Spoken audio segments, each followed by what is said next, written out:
Hello everyone, this is CJNovo992 and today we're back for another brand new video, and honestly I'm just sitting here absolutely buzzing out the noggin that the will he, won't he, Rachel style storyline from Friends revolving Connor Goldson has finally came to a conclusion, people. And actually, you know, as I let that sit right in the old cerebellum and I just sit back and think, that is the perfect analogy to use about this scenario, because not only was it that he, will he, won't he style scenario, it was also, how did that finish up on Friends, you know what I mean? Rachel didn't get on a plane, came back and committed to Ross, well Goldson didn't get on a plane and he's committed to us. Parallels.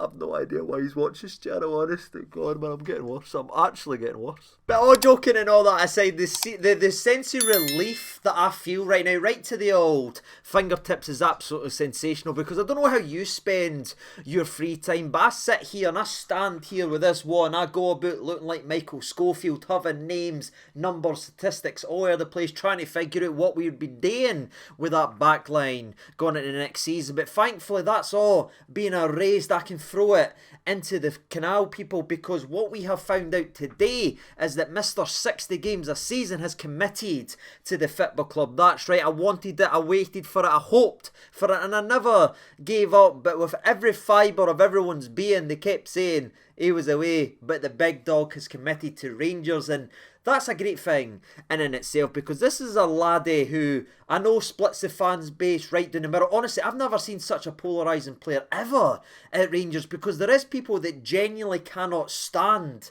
this laddie, and there's other people like myself who realise that he was the rock that 55 was built on. And you know, I've been saying that for a couple of years, that he was the rock that our team was built on. Then when we won the league, obviously I changed it quite, but I've said that for years. So everyone clicking on to today's video, whether they like me or they didn't, knows exactly how I'm feeling on this. I'm not going to surprise anyone with my excitement and how happy I am and everything I'm going to talk about in today's video, but I would love to know how you're feeling. So I'd love it if you could let me know your thoughts and opinions down in the comment section below, because he is so polarising. I mean, there's people out there that wait for this laddie to make a mistake again and just fire abuse at me. Honestly, if you put 10 people in a room, 5 of them would love Connor Goldson and 5 of them can't stand the laddie. So where do you sit? And let me know in the comment section below, because everything I'm about to say is going to be singing the praises of the man. So if you didn't like him, you're probably not going to like today's video. But something I do like, and I think I want to start off as we branch in and talk more about this deal, is the fact that the money chaser, the guy who couldn't wait to get away, the guy who held the club to ransom,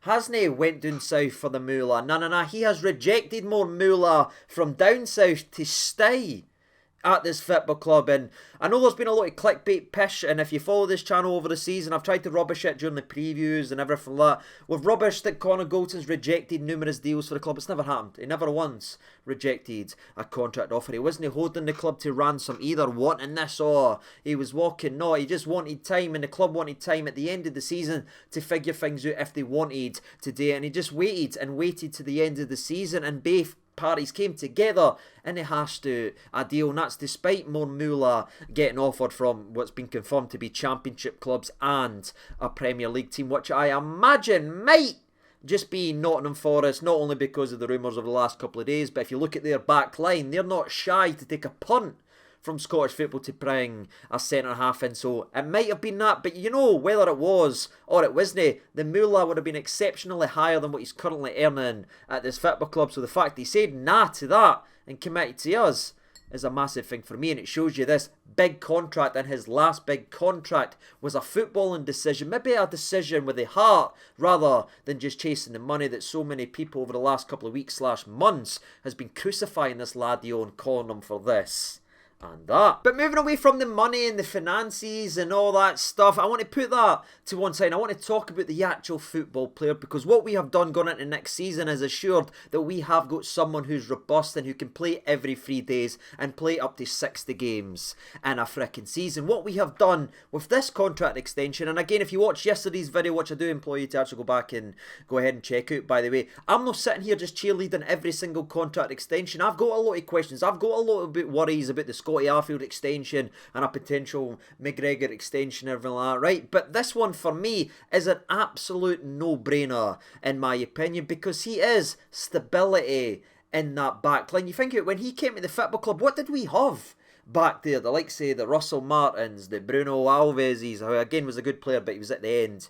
His tenure, he had Rob Kiernan, Danny Wilson, Philip Sanders. We had all these boys, even the big Fabio Cardoso, who had a phenomenal song and has actually had a very good career, by the way, and we'll talk about that in a video coming up in the next couple of weeks. But we just had so much madness back there that we almost forget and we take for granted what Connor Goldson has gave us over the last 4 years, because what was it like before he came here? Exactly, people, there's a reason I've got so many grey hairs. Now, I know people right away is going to point out and start mentioning mistakes, and he done this and he done that. Well, of course, he's going to have mistakes in his game. When you're playing nearly every single minute available throughout an entire frickin' season, when you're playing 60 games a season, of course you're going to make more mistakes than a laddie who's playing 12 to 15 games a season, a guy who's getting rotated in now and again, or a young promising lad who's given his first debut at the football club. Of course, the guy who's playing 60 games is going to make more mistakes than they laddies.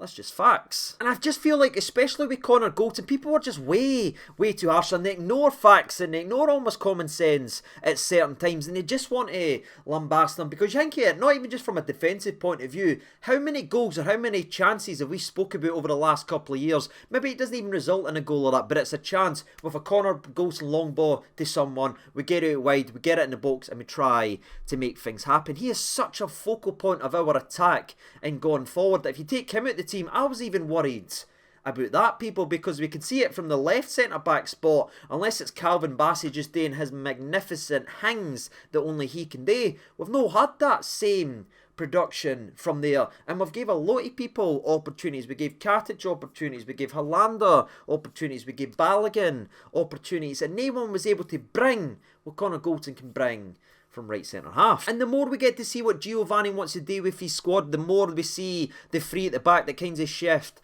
into that, the more you can see why Giovanni wanted this lad so badly. Because if you're building a centre half for a three at the back formation, you almost build a Connor Goldson, someone who's got the physicality, who isn't slow. Again, he's no rapid, but he's no slow. He can move, but again, he's comfortable with his ball, his feet, and again, he can bring that threat and keep defences honest and teams honest with one simple ball. That is what you bring to the table, and that is why Giovanni has been on record saying what he said, and said that he is absolutely delighted to get this over the line, because Connor Goldson is someone Giovanni can rely on. And again, sometimes the best thing you can do is just show up and be there, and Connor Goldson makes sure and takes care of himself and makes himself available for nearly every single game. But again, I know if I didn't mention Europa League mistake or everything, people will shout at me and scream at me and send me all nasty things and everything. So I will mention, of course, the mistake and everything like that. And yes, he did make a mistake, but there's 3 players that makes a mistake on that goal that we conceded. Why is Connor Goldson the only one that's held accountable?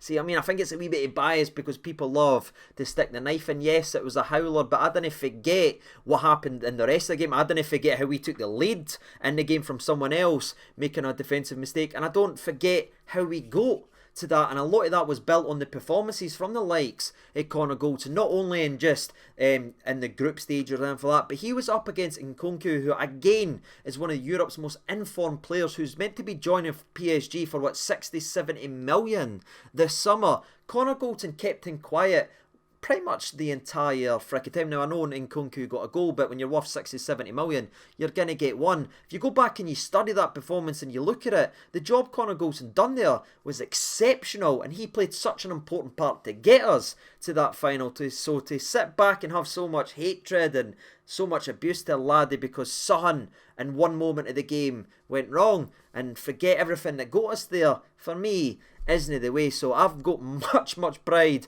in him being my centre half. And that's all I really wanted to say about the mistakes, because I know again it always comes in. But for me, genuinely, and I'm not just being Connor Goldson fanboy, CJ or anything right now or that, but I think for every mistake there's 10 good things that he does in a game. But no one wants to talk about the 10 good things because negativity sells likes, it sells thingies and everything like that. And people stay more and pay more attention to that. But I'm not allowing that to come into my video today.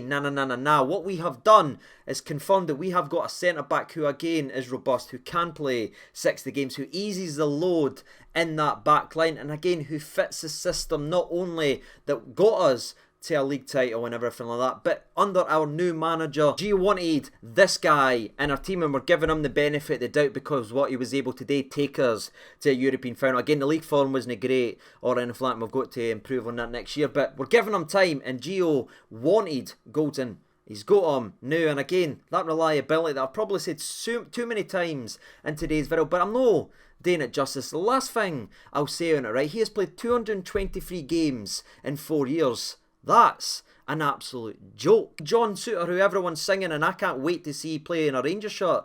By the way, he's only played 235 games in his entire freaking career, people. That just shows you what can actually happen and how valuable a Connor Goldson actually is in a team. And honestly, I cannot wait to see what our backline's going to look like now. With Tavernier there, Goldson here, Souttar in here, and Calvin Bassey at left back. And if we do branch into a back three, can you imagine a Goldson, a Souttar, and maybe even a Alexia Hollander if he's going to be here, or Katic if he's going to be here, a Balogun if he's going to be here, and then Big Bassey. It's absolutely absurd to think now how much boosted we are defensively with the re-signing of Connor Goldson, who again has put all the questions and all the doubters to rest as he's here. He's signed. He's going to play out another 4 years. And aye, with that being said, people, that is the first topic of today's video. And don't worry, the second one's not going to be as long. You're not going to have to deal with me too long. I'll keep this one very short and very sweet. Where we have obviously re-signed Connor Goldson going into next year. We have said goodbye to another player. Big Ced, the Ted, Cedric Itten has went ahead and joined Young Boys, gone back to the Switzerland League, which I'm pretty sure he'll buy in 2025. You just know for it. Honestly, every single person who saw that Cedric Itten has left to Switzerland knows the man's going to explode next year. It just happens whenever they leave Rangers, but of course he leaves for a wee bit, an undisclosed fee, which is rumoured to be around 1.5 million bucks, which is not a bad deal if all things considered. It just was never going to work or anything. It never quite worked out for the big laddie, but again, he was very classy on his messages. I know he's been dealing with a lot off the park and everything like that. I wish him nothing but the best, and again, he played his part as the closer, if you remember, during 55. In those games that we won 1-0 and we were holding on to, he came on and won some fouls and kept us up the park. Something we did in the day after the winter break this season, by the way, and that's something we'll need to look at. We never had a closer in that, but he played his part. I wish him nothing but the best. And aye, that's been the latest Rangers news. I imagine it's going to be a busy couple of days, so strap yourselves in for more contract extensions. Not only the guys whose contract's running out, I'd imagine some big names will be getting re-signed very soon as well. And of course, when the transfer window opens in a couple of weeks, so is it 2 weeks, week and a half, or whatever it is, you'll start to see some players coming in. So don't worry if you're saying, why we no signed this guy, why we no... It's no started yet. Take a breath. We're just almost there. We're getting the business done that we can take care of right now in terms of people that's running out of contract. There will be time for transfers, and again, we'll speak about it right here on the channel. So aye, I've been Cedric over 92. Thank you so much for watching. All the best, and bye bye.